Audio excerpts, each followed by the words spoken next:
Hey, Coach Mike here again. If you're a business owner who's looking to take your team and your performance to the next level, and you'd really feel like getting them to buy in more to what you're trying to accomplish or take ownership in what you're trying to do is part of what's missing, you've come to the right place. So stay tuned, and we're going to jump into exactly how to make that happen.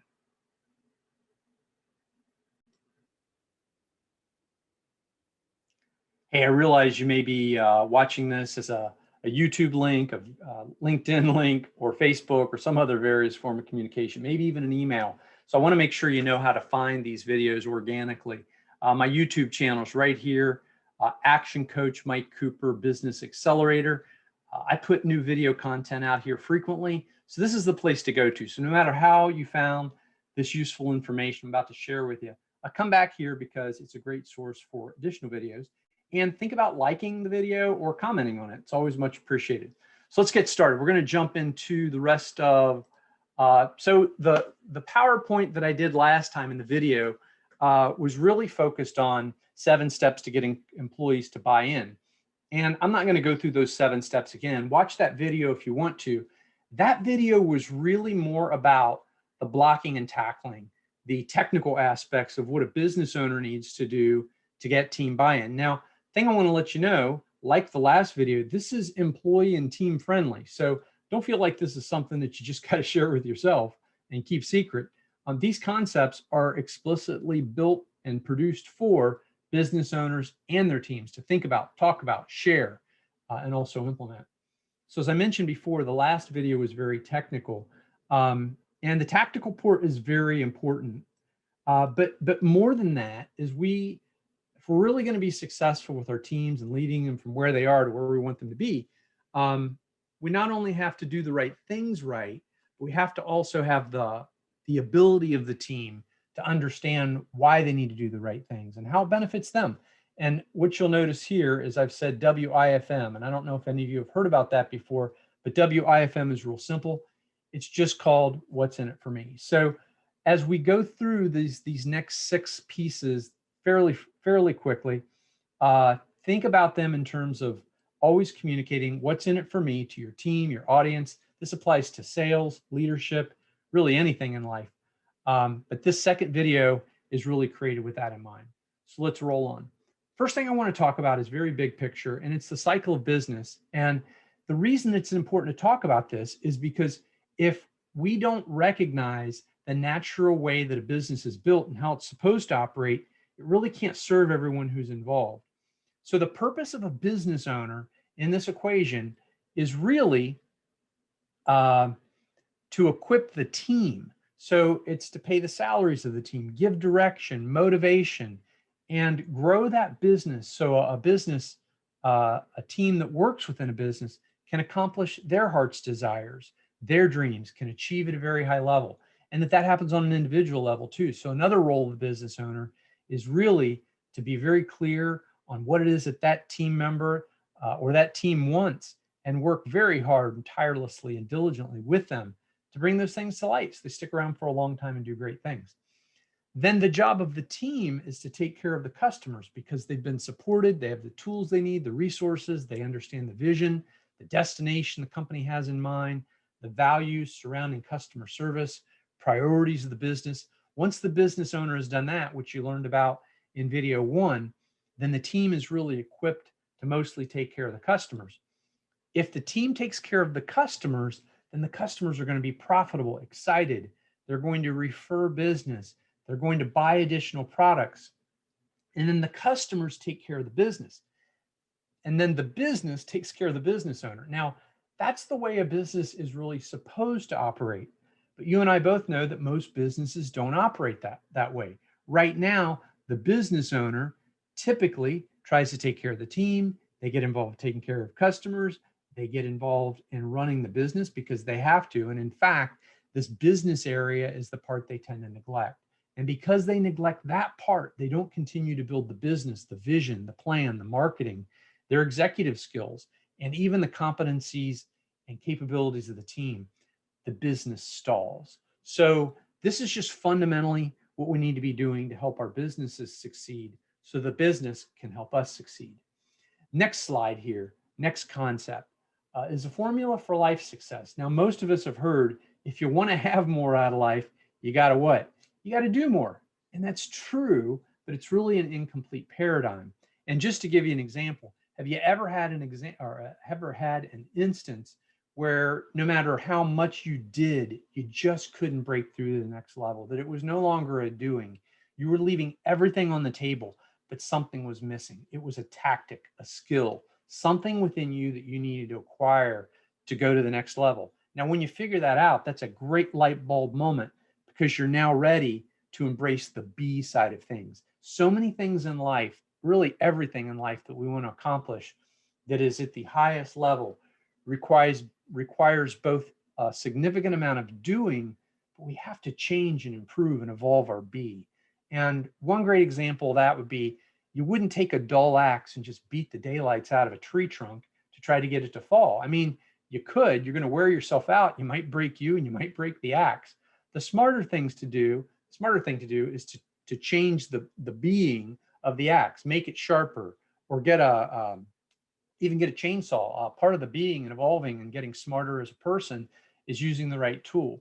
So as team members, business owners, and individuals in business who want to have great things in our life, in our business, we really have to increase our being.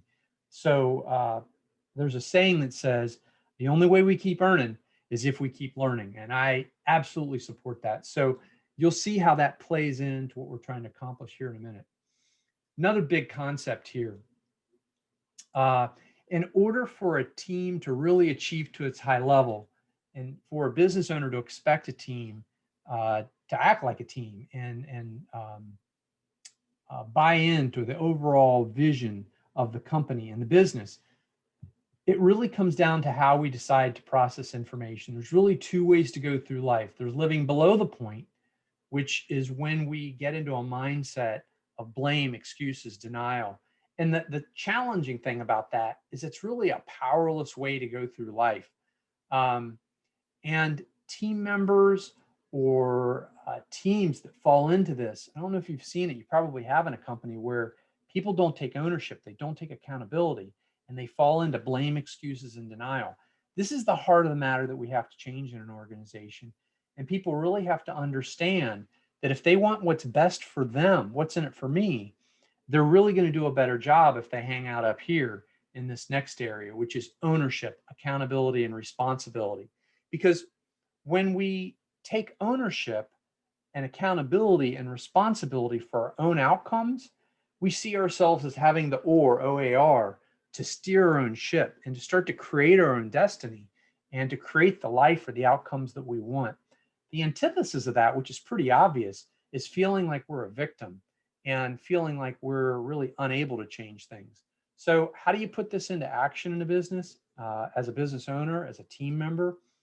Anytime you find someone who's fallen below the point, who doesn't seem to be seeing their fingerprints on whatever the current situation is, sympathize with them first, ask permission, say, hey, would you mind if I ask you a tough question that I think you need to hear? And then ask them, what are 2 or 3 things that you could consider doing, taking action to take yourself from the situation you're in right now and actually potentially improve it?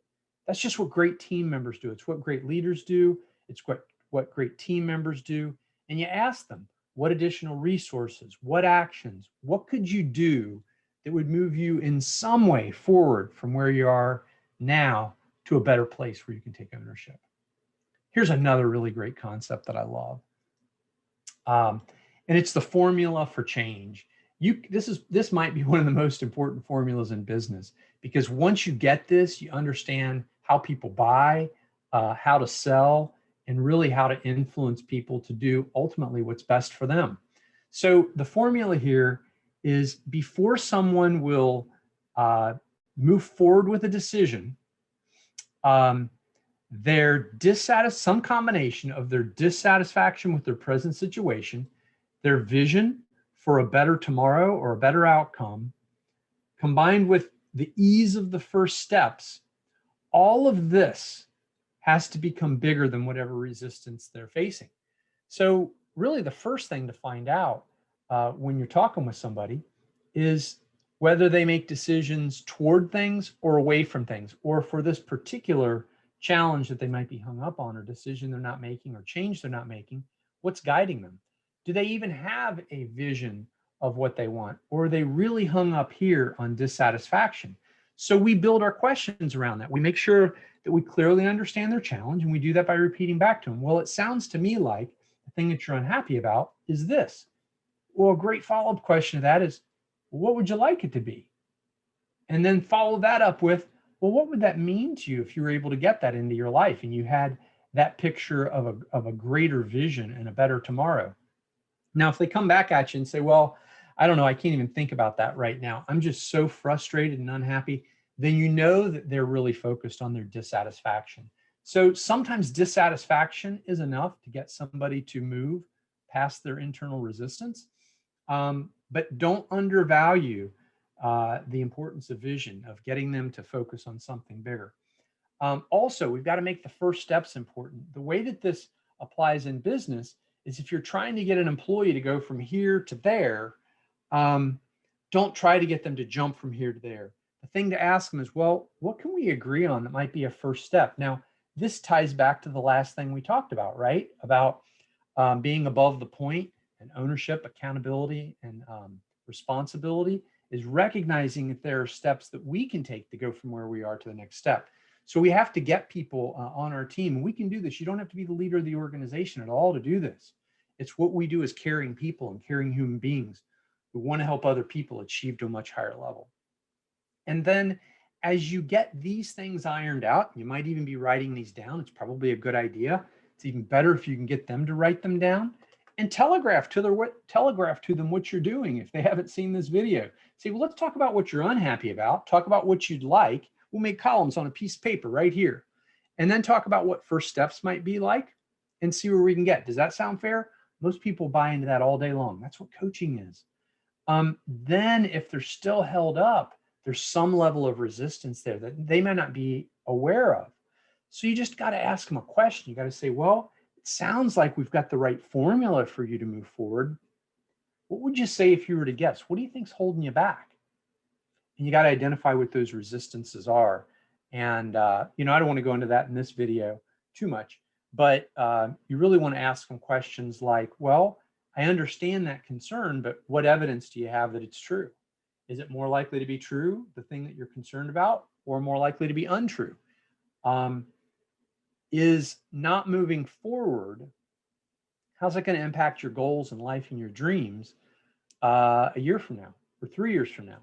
And sometimes that can help get them past the resistance, or at least figure out what the heck it is. And this is more of a, I don't know, I guess a reiteration. If we don't deal with the challenges that we have right now, the world is circular. So it's like that for a lot of reasons. The big ball, right? What goes around comes around again. If we don't deal with our challenges, limitations, limiting beliefs, lack of taking ownership, those problems are just going to reappear. What unrefined or immature thinkers do is when they have a problem, they blame the external environment, they blame another employee, they blame the company situation, instead of looking internally and saying, what would I have to become to get past this problem?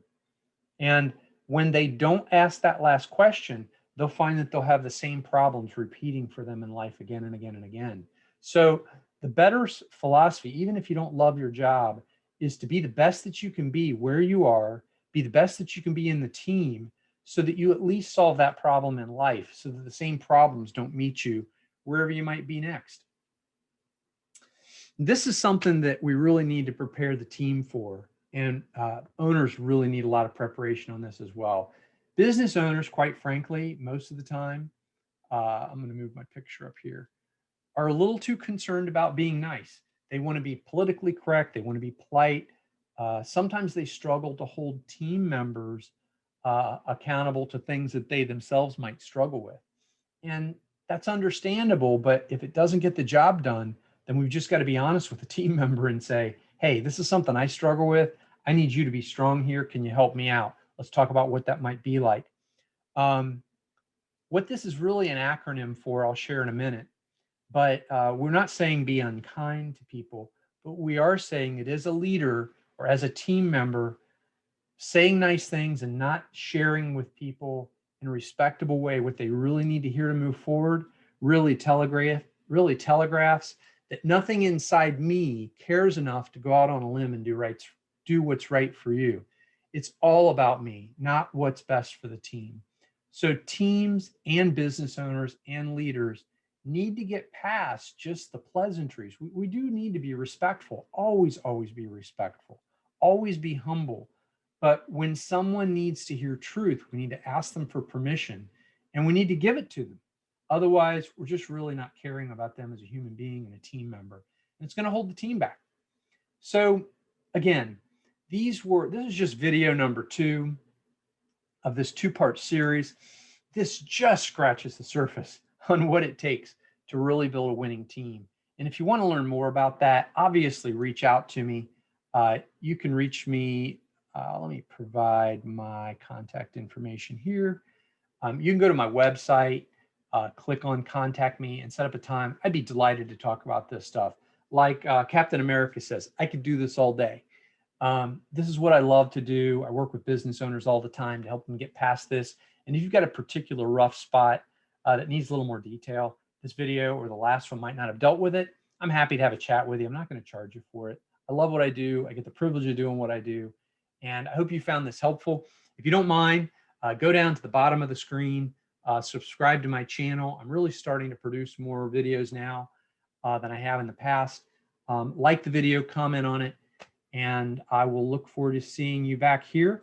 Coach Mike Cooper with Action Coach, where my goal and my drive is to help you accelerate your success. Have a great day now.